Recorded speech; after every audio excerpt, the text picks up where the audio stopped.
All right, let's get into it. You know, Australian agriculture is facing a massive challenge. In a country known for its vast open farmland, there's a thirst it can't always quench. But what if the answer isn't just about finding more water, but about finding better data? We're going to explore how a single algorithm is changing the game for farmers on the front lines of climate change.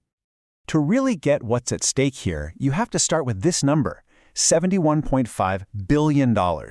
That's the staggering value of Australia's agricultural exports every single year. We're talking about an industry that helps feed the world, but it's an industry that's under some serious pressure. And at the very heart of this story is one single, absolutely vital crop: wheat. It's pretty much the backbone of Australian farming, and it's grown across a truly colossal area. I mean, the scale is just mind-boggling. We're talking 12.7 million hectares. That's spread across 25,000 different farms. But here's the detail that changes everything. 96% of all that wheat is rain-fed. Think about that. No irrigation systems, just whatever happens to fall from the sky. And that one fact makes the entire industry incredibly vulnerable. And that vulnerability? Well, it's being tested like never before. Because the climate, the one thing these farms depend on more than anything else, is in crisis. And look, this isn't some abstract problem you read about in a report. For thousands of farmers, this right here is the view from their window. This is the daily reality of water stress, a constant battle against a landscape that is getting hotter and drier every year. And it is not a localized issue. This map, it shows the economic fallout, the declining farm profits all across the country. Those red zones, they aren't just colors on a page. They represent real people, real livelihoods at risk in Australia's most important farming regions. This is a national crisis. So what does this water stress actually do to the crops? Well, the numbers are pretty stark. A shocking 50% of them experience what scientists call terminal drought, which basically means they die of thirst before they can even be harvested. Half of them. On top of that, nearly a quarter of all crops suffer from this stress during their flowering stage. Now, this is one of the most critical moments in a plant's entire life cycle, and any stress at this point can absolutely devastate the final harvest. But here's the real kicker. Up to 31% of the potential yield can be lost, simply because the wrong variety of crop was planted for that specific piece of land. It's a matchmaking problem, right? And it has enormous consequences. So a problem this complex, it's going to demand a pretty sophisticated solution. We've seen the crisis, now let's look at the code.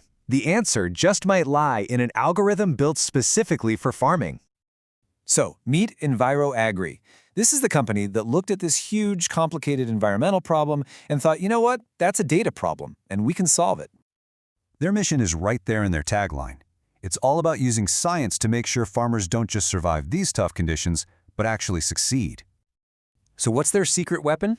It's a technology called Envirotyping. Now, the name might sound a little complex, but the idea is actually pretty simple. Think of it like a high-tech matchmaking service for seeds and soil. It's all about finding the perfect plant for a specific field in a specific year under very specific conditions. So, how does it do it? Well, the algorithm crunches a ton of data. It analyzes the exact type of soil on a farm, it looks at decades of past weather while also plugging in the latest forecasts, it considers how the farmer actually manages their land, and it knows the genetic traits of hundreds of different crop varieties. But the real power of the algorithm is its ability to take all of that, all those mountains of data, and make sense of it. It runs millions of simulations, weighing every single variable to find the one best choice. It turns all this overwhelming complexity into a simple, clear recommendation for the farmer.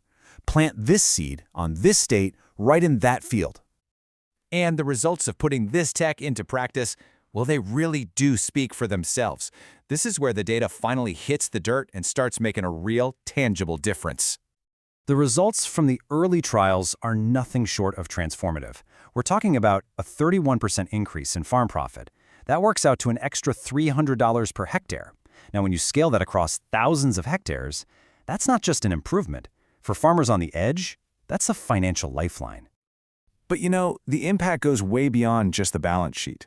It dramatically lowers the risk of a total crop failure. It helps the soil hold on to precious water for the next season. And crucially, it gives farmers the power to pick their sowing dates with a level of confidence they've just never had before. It gives them stability in a world that feels increasingly unstable. So what does all this mean when we zoom out and look at the big picture? We are looking at nothing less than a fundamental change in how we think about farming itself. And that leaves us with a really fascinating question for the future, doesn't it? As technology like this becomes more and more common, what does it even mean to be a farmer? Is it less about intuition passed down through generations and more about trusting the data? It suggests a future where the most important tool on the farm might just be the one that fits in your pocket.